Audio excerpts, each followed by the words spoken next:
Good evening. It's good to have you here again. Welcome to the fourth and last of our talks on the Cold War. Tonight we're going to be examining the last decade of the Cold War from 1981 to 1991. But before we begin, I want to say again how grateful I am, how grateful we all should be, for the San Antonio Public Library for putting on these talks, not just these talks, but the whole range of talks in this room and throughout the library throughout the year. It's an impressive performance by the library, and we owe them all a great gratitude. Thank you. I also want to thank the Friends and Foundation of the Public Library because they support these talks very generously throughout the year. So again, we are blessed in this lovely small town of ours. So as I said, this is the last decade, although we didn't know it at the time, of the Cold War that had been plaguing us, hanging over our heads, casting that shadow of concern and in some cases fear that had persisted ever since the close of World War II. I remember my 25th college reunion in 1982, and one of the speakers, one of my classmates, was very concerned because he was on a panel there with two other fellows, and they were talking about a Cold War and what were the prospects for America. And this particular classmate of mine was very apprehensive because the Soviets seemed to be an ever-present and growing threat. America, he seemed, even though this was the beginning of the Reagan administration, and he personally was very fond of Ronald Reagan, he was still concerned that we were somehow lacking the resources to meet this existential threat that the Soviet Union posed. Little did he know, little did any of us in that room know, that within 7 years, the Soviet Union would be but a memory. So let's get to it as to what brought about this climactic change in the political and military prospects for this country and for the Soviet Union. 1981 opened with the inauguration of Ronald Reagan as president and George Herbert Walker Bush as his vice president. And as we know, Reagan was to serve 2 terms, 8 years, and in 1989 was succeeded by his vice president, George Herbert Walker Bush. So they were the two American leaders at the time in this climactic decade. For the Soviets, it was another picture. Leonid Brezhnev was the General Secretary of the Communist Party in 1980, 1981. He was obviously very old. He had a tendency to fall asleep in public, and he was also a drunk, and both the falling asleep and the drunkenness were very visible on public occasions. He died and was succeeded by a gentleman named Andropov. Now this was he was a very interesting character. He was head of the KGB, the premier Soviet intelligence service. He was a very private man. He was cold and calculating, but very well informed about the United States. And we are told he was a lover of American jazz. He had a great collection of American jazz there in the Kremlin, which is maybe a good sign. However, he was suffering from kidney failure. So he didn't last more than about 18 months, 2 years. He was succeeded by another apparatchik, Chernenko. Chernenko had went back in Soviet history almost to the Russian Revolution of 1917. So he was very old at this time. He was a war horse. He was a reliable, I would say, third stringer in the Politburo, but he was the only fellow available at the time. And so the Americans and everyone else around the world, when a Soviet head of state, just as when any head of state dies, we sent a delegate to the funeral, and our delegate was Vice President George Herbert Walker Bush. Pretty soon he became known as the Vice President for funerals, because it seemed very quickly a Soviet leader would be promoted and then he'd die, and Bush would have to get on the plane and dressed in dark suit and head for the funeral. In 1985, a new figure appeared on the Soviet scene, Mikhail Gorbachov. He was a young man. He was in his 50s at the time. He was a dynamic, dramatic contrast with the Russian leaders that had preceded him. Leonid Brezhnev had been in command since 1964. The Russians had not known any leaders except old war horses from almost revolutionary days. And so Gorbachev came on the scene as a dramatic change. And it seemed for a while a very welcome one to both the Soviets and the West. We have to ask ourselves, why is it that the Soviet Union collapsed so dramatically, so suddenly in this decade of the 1980s? Now there are interesting and competing views on why this happened. I remember reading a journal in the early 60s. This was published by the Stanford Research Institute, and they had a thin journal, maybe a dozen pages, 18 pages, that they published every several months. Very scholarly, very thoughtful. And this journal pointed out in this issue in 1962 that the American card game is poker. And the Soviet parlor game, or actually more prominent in the Soviet Union than poker was in the United States, is chess. And this struck me as an apt metaphor. So poker is a game of gambling, of risk, of raising the ante, hoping to blow the other fellow or other fellows out of the game, going for the big strike. Chess is more thoughtful, calculating, deeper. So that struck me and many others at the time as an apt metaphor for the postures of the two nations. Impetuous Americans, ready to take a chance, ready to risk all, and the Soviets sitting there very carefully calculating, figuring out what the odds were, and only making their move when they were very sure of things. That's the way we saw the world. That's the way we saw ourselves.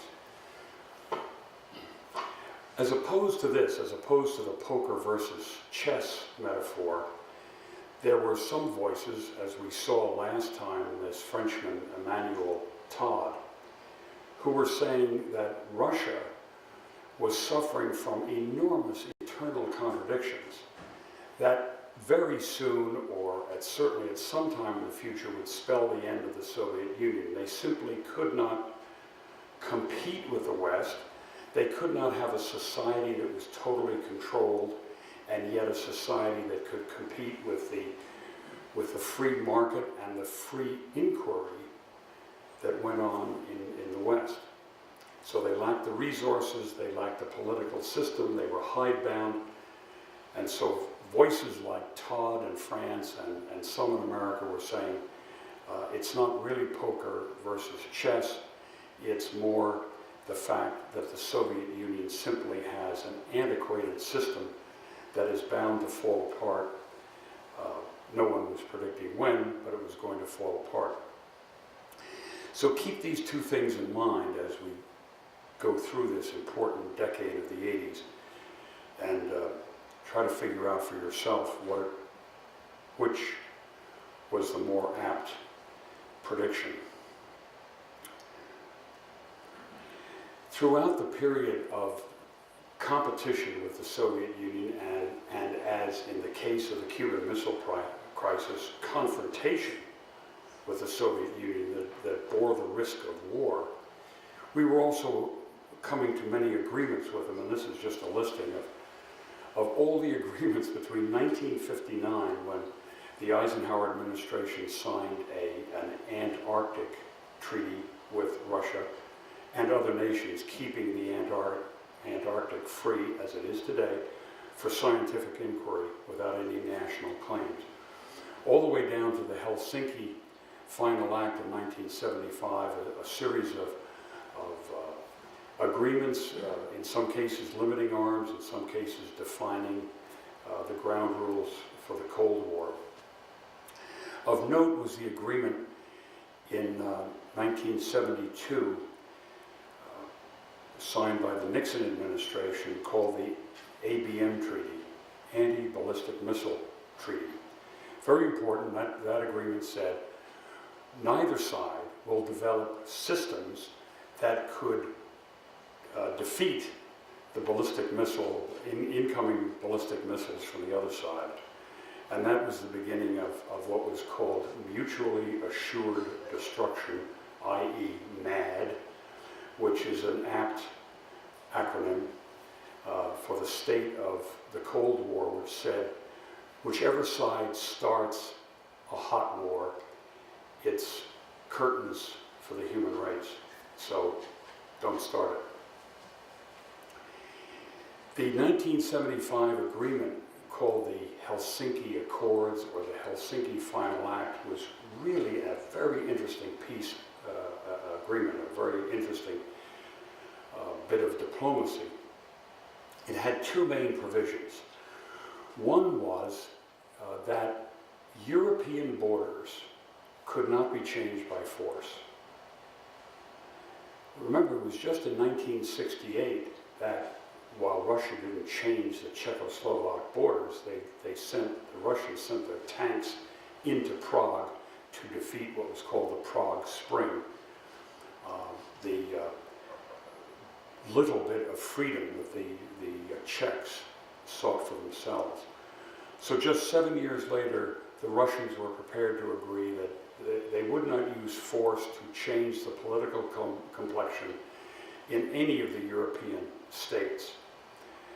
Meantime, of course, they were maintaining the Warsaw Pact, which bound Hungary and East Germany and Czechoslovakia and Poland all to the Soviet Union.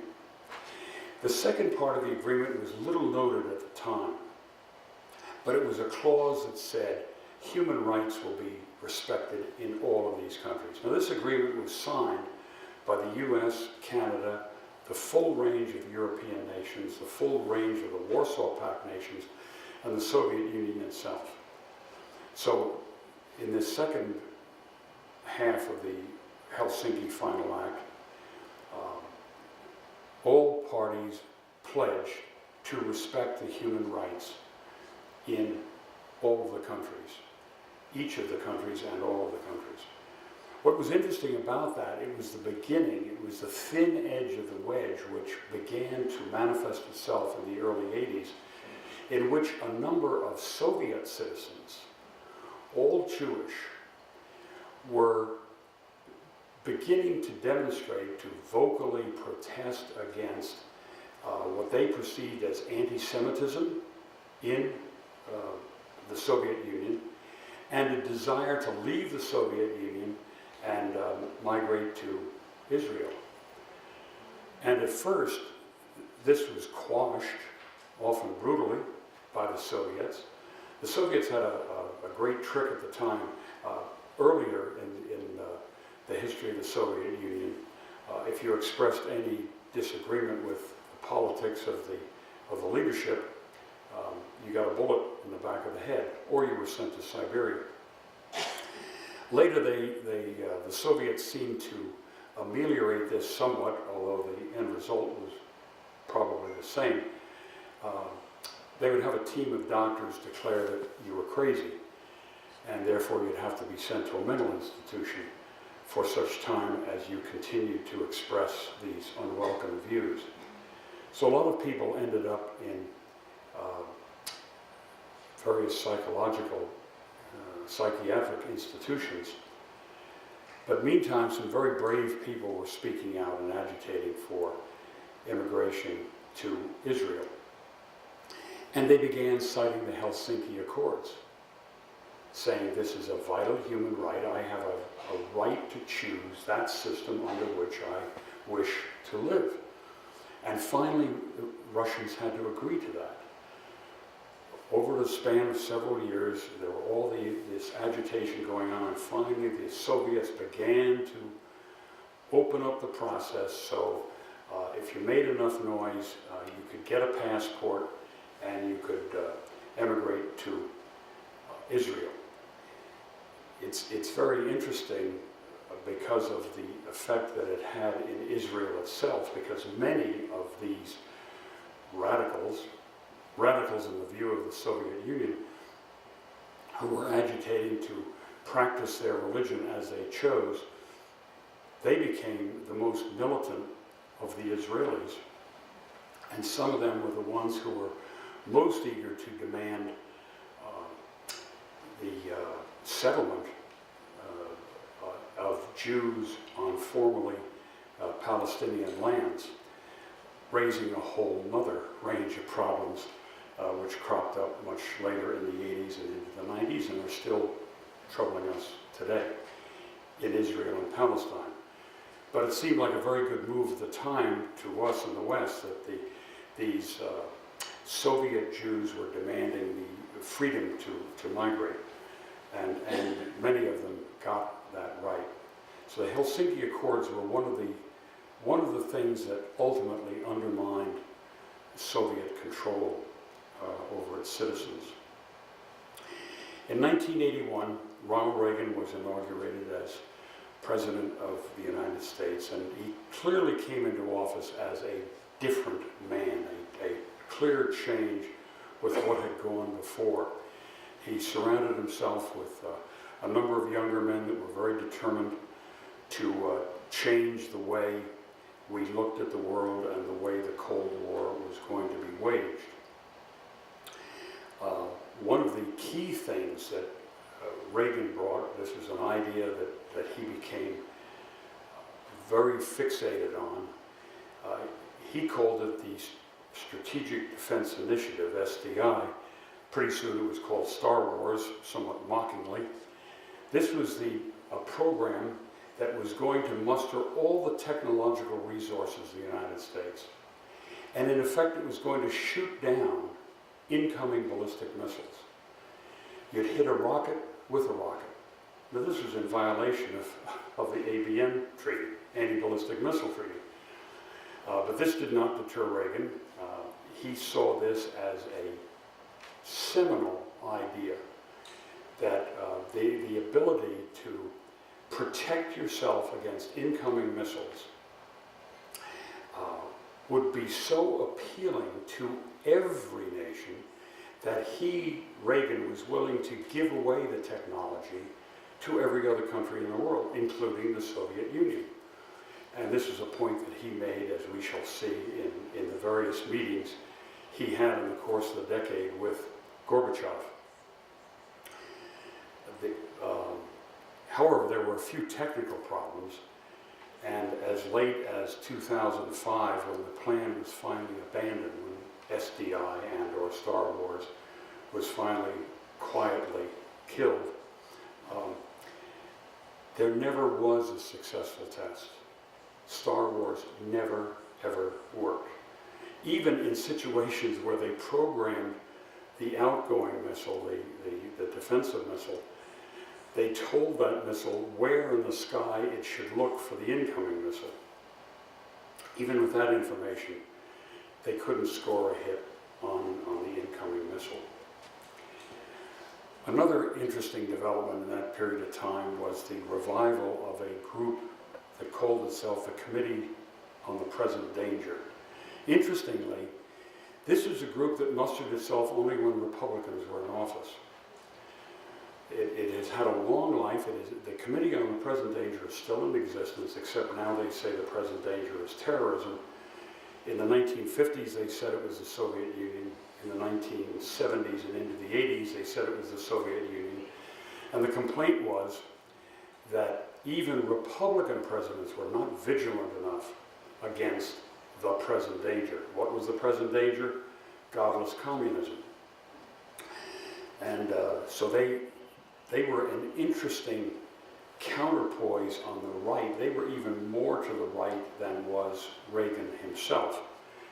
An interesting contrast in the political equation. Early on in his administration also, Reagan gave a speech in which he called the Soviet Union the Evil Empire. This inordinately outraged the Russians. They were so irritated at this. They kept bringing it up every time that in any meetings between Americans and Russians, but pardon me. Reagan persisted in referring to the Soviet Union as the evil empire, and it stuck. And there was one incident in the early 80s that certainly seemed to prove that, and this was the shoot down of the Korean airplane KE-007, pretty soon it was called SDI.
cut it in half, reduce it by half on both sides as starters.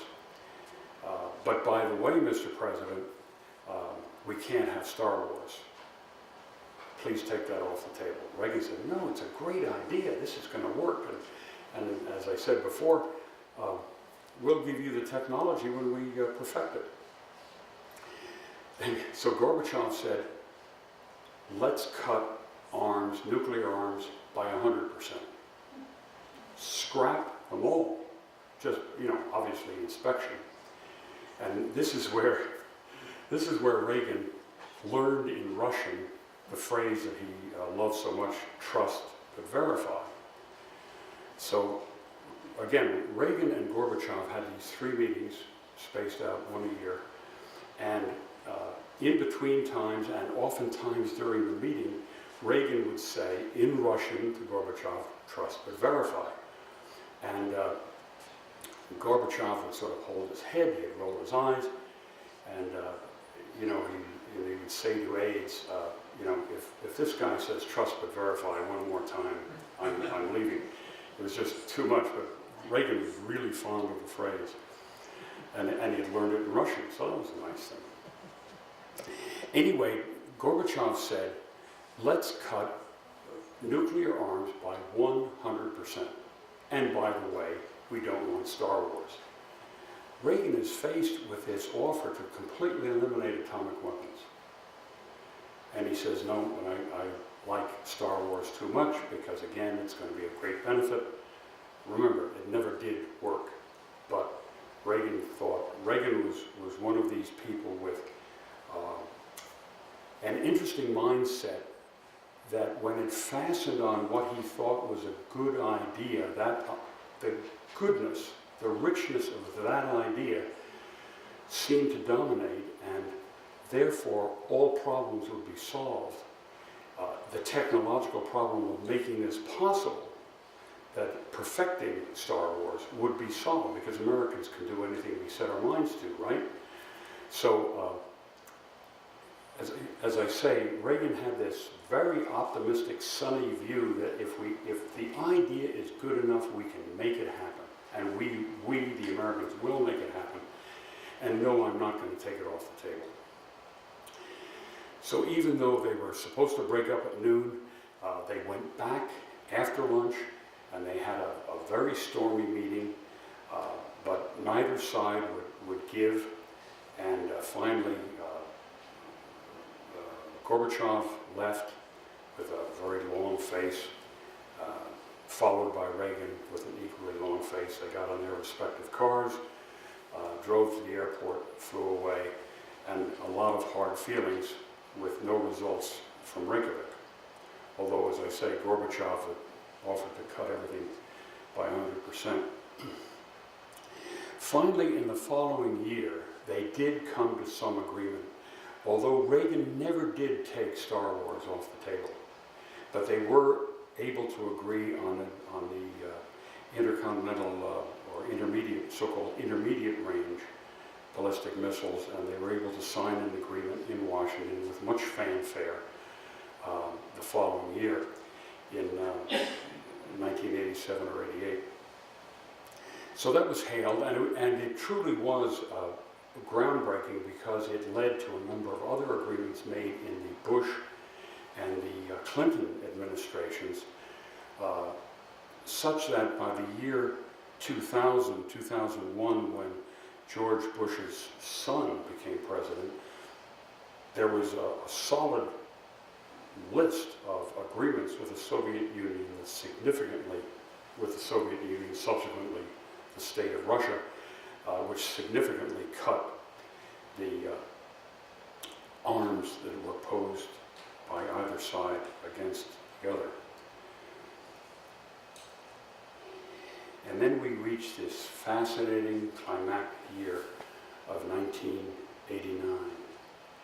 Starting in the summer of that year, the late spring, early summer, the Baltic states, Latvia, Estonia, Lithuania, started making noises. Now, they had been taken over by the Soviet Union following World War II. They had been divvied up between Germany and the Soviet Union at the start of World War II. Then the Russians were able to defeat the Nazis, and they just swept in, and these so-called three Baltic states were completely dominated by the Soviet Union, and that's the way it stood from 1945 until 1989. And all of a sudden, in this, how would we call it, this thawing that had set in with the advent of Gorbachev in 1985, the Latvian state, the Baltic states, thought that they saw an opening and they could start making some noises, and they did, and they said, we want to be a sovereign nation. We are declaring our sovereignty. And even though the Red Army is here, you can shoot us all if you want, but we are declaring that we are free, not only nominally, because the Soviets had occupied them, but they hadn't eliminated the countries. And the Russians made noises that they were going to really activate the Red Army and show them how this deal was going to go down. But the world climate was such that Gorbachev realized he could not do that. He could not pull, in 1989, what Khrushchev had done in Hungary in 1956. It simply was not possible. So even though there was a strong segment of Russian-speaking people, Russians in these three Baltic states, and they were lord and master of these three countries because they had the advantage of being able to buy Western goods, but at cheap prices, but still have all the benefits of Russian citizenship. They were going to be disadvantaged.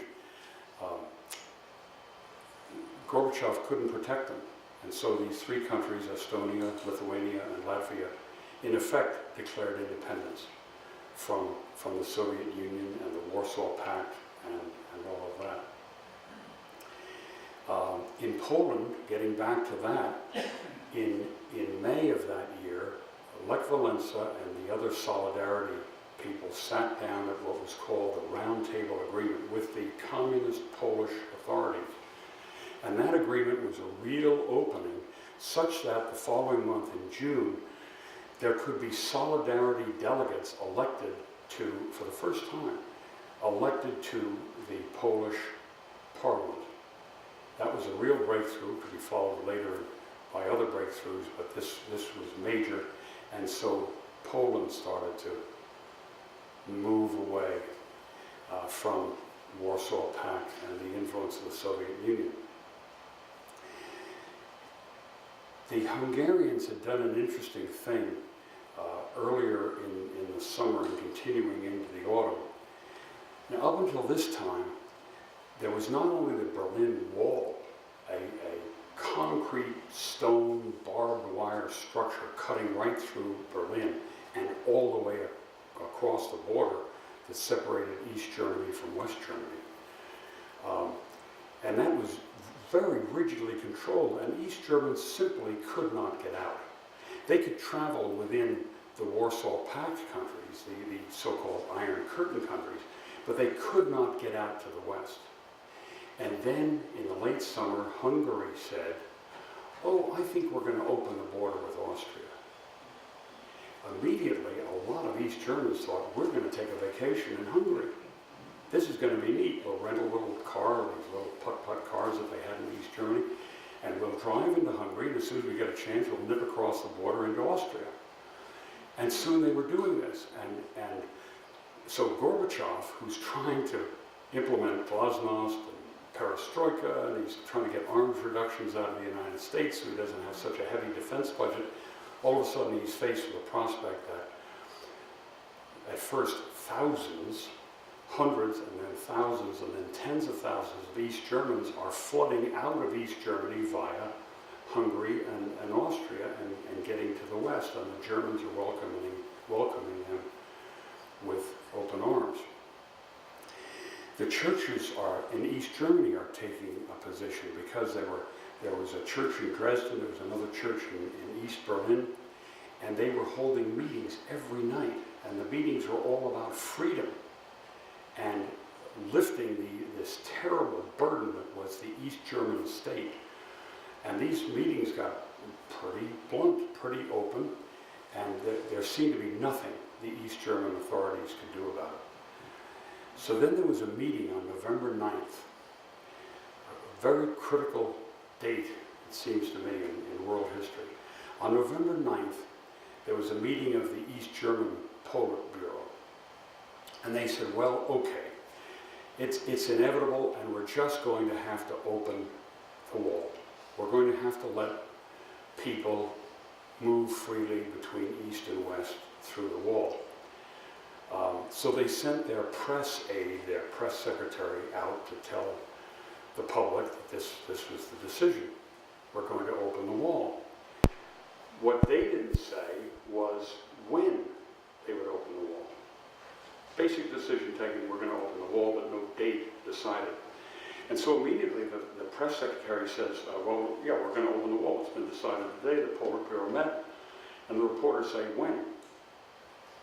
When is this going to go into effect? This guy's, he hadn't thought about this. So he stood there for a minute, and he said, immediately. That word raced around Berlin with the speed of light.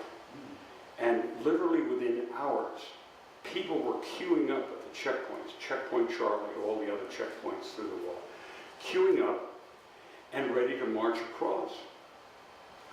Here are the East German Army, the East German secret police, with their AK-47s. They're standing there. What do? Here are all these people saying, well, it's just been decided, we can do this. Instead of shooting, instead of forming a human wall and trying to repress these people and all that, they kind of shrug their shoulders and say, well, that's it. They stand back, the gates are open, and the flood starts. November 9th, the flood starts to the west. And of course the West Germans are ecstatic. This is what they've been praying for. Not only have they been taking in all these people coming via Hungary and Austria having a common border with West Germany, but now the floodgates, literally the floodgates were open in the Berlin Wall, and the people just flooded through. And within a year, by 1990, the two Germanys have been reunited. This was absolutely groundbreaking. The terrible division that had separated Europe since 1945, and that was particularly tough on the Germans because of the wall and because of the brutality of the East German state and the Stasi, their secret police. The floodgates opened, and within a year, Germany was reunited. And that's why I got this poster, Wir sind ein Volk. We are one people. It's such a powerful piece that I just had to include it. There was this very strong feeling amongst all Germans, Wir sind ein Volk.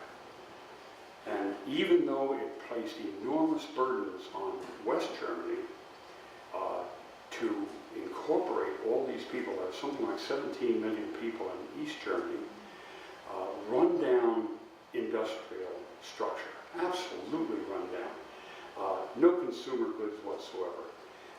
People who had not known freedom, much less consumer goods and a better way of life for decades, were suddenly thrust upon the West Germans, and the West Germans cheerfully picked up the burden, and it cost them dearly.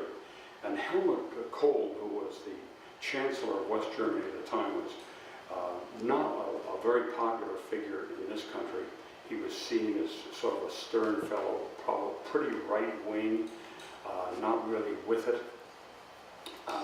But I have to say that Helmut Kohl and his government rose to the occasion, and they said, we are one people, and we are going to make this thing work no matter what the cost. And that's what happened. It was an outstanding year in the history of our time, and in world history. I think it'll be viewed that way down the years. The wall actually didn't come down right away. This wall was really formidable. It was very thick, it was very high, it was made of concrete with glass on top and then barbed wire. It was really thick. And you may remember some of the news pictures from the time. As soon as the wall opened, West Germans clambered up on top of it, and they had little hammers, and maybe some had a sledgehammer and whatnot, and went hacking away at the wall and didn't make a dent. Chipped off little bits of rock, and that was it. So it was a long time before the wall itself actually was torn down. And this is, I think, a dramatic picture sometime later than November of 1989, where the West Germans are looking through at the Stasi and the other East Germans on the other side, and this breach in the wall that soon became universal across Germany. Meantime, all the other countries behind what used to be the Iron Curtain were falling, and there was a particularly dramatic time in the East where various leaders who could not accommodate themselves to the new change were shot by the demands of the people for more freedom and a change. That was particularly true in Romania. On Christmas Day, the leader of Romania and his wife were trying to escape, and they were caught by the new Romanian authorities and immediately put up against the wall and shot. They paid a high price. Events were moving rapidly. In a desert far away called Iraq, the Iraqis had, under Saddam Hussein, had invaded Kuwait in the summer of 1990. So 1989, winter of 1989, just 6 months later, at the end of July, Saddam Hussein was marching into Kuwait City and just simply took it over, claiming Kuwait to be the 19th province of Iraq, and he was claiming it. He thought he could get away with it. And George Bush, for his part, George Herbert Walker Bush, said, "This will not stand." George Bush was not a very eloquent man. He was not a very articulate man. He often had trouble expressing himself, but he said very simply, in the summer of 1990, "This will not stand." And together with all his many, many contacts throughout the world, he built up an enormous coalition, and they began assembling in the Saudi desert, outside of Saudi cities like Riyadh and Jeddah. And they began assembling, and ultimately Bush built a force of 500,000 men, American Army troops and the troops of some other nations. And in February of that year began an assault on Iraq. And 100 hours later, Saddam and his forces were fleeing across the border, and the war was over. It was an extraordinary display. It had a number of downstream consequences. That's why I call it a prequel, question mark. Number one, there were American boots on Saudi soil. Saudi Arabia was the home of Mecca, of the Muslim religion, and Americans were heathens in the view of not just militant Muslims, but most Muslims felt that this was their land, and heathens, us, could not be permitted. It was at that time that Osama bin Laden said to himself, "This will not stand," and we know what the consequences were 10 years later with the collapse of the World Trade Center in New York City, and the bomb and the attack on the Pentagon, and the plane that went down in the field in Pennsylvania. That was one consequence. The other consequence was that the U.S. became convinced that we had now solved the problem of how to insert ourselves into these foreign situations and win quickly with an absolute minimum of casualties. Remember, the most serious loss in that 100-hour war was when one of Saddam's rockets actually hit a target. Muslin went wildly off strike. This hit a tent holding a number of American soldiers who were about to sit down for a meal. And I think the count was something like 40 or 50 Americans killed in that missile blast. And that was the largest number of casualties in this 100-hour war. But as far as the United States was concerned, we had defeated this army, which was thought to be a very capable army. The rout of Iraqi forces as they fled north out of Kuwait City was called the Turkey Shoot. Not only the Americans on the ground, not only the tanks, but the jets in the air could just see this stream of Iraqi army heading out, and they just were able to pick them off at a terrific rate. And finally, Bush said to himself, this is too much, we're just slaughtering these people, so he called a halt. Which had another consequence, because there were a number of people, Republicans, members of his party, Bush's party, who thought that we had not taken advantage sufficiently of the Iraqi retreat, and we should have gone all the way to Baghdad. Bush at the time said, no, going to Baghdad is not a good idea. And that seemed to be proven a dozen years later when we did go to Baghdad. And instead of being greeted as liberators, we were accused of being conquerors and oppressors and occupiers. So there was a lot of downstream fallout from this very successful war in the early months of 1991. But that was all in the future. Bush continued the agreements with Gorbachov. Bush came to office in January of 1989 after the two Reagan terms, and he continued these discussions with Gorbachev, and they sat down in Washington, and in Moscow, and made an agreement later that year, further limiting talks. And here are just a very brief listing of some of the arms reductions if not eliminations, across the board in a wide number of categories. Not only nuclear weapons, but other offensive and defensive weapons. It was an extraordinary decade in which Americans and Russians sat down and worked out all these agreements, which are incredibly complex. Yeah, we say trust but verify, but how do you verify? Well, you've got to have lots of people on the ground inspecting lots of munitions and materiel, and checking and doubling. This will, in the summer of 19, but he said, very expressing himself, that he often had trouble.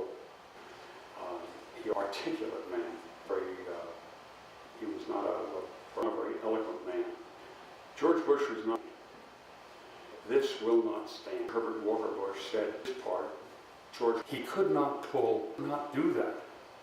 Muslims, but militant, not just in the view of Americans were heathens, and religion, the Muslim, of Mecca,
gave us a lot of economic part.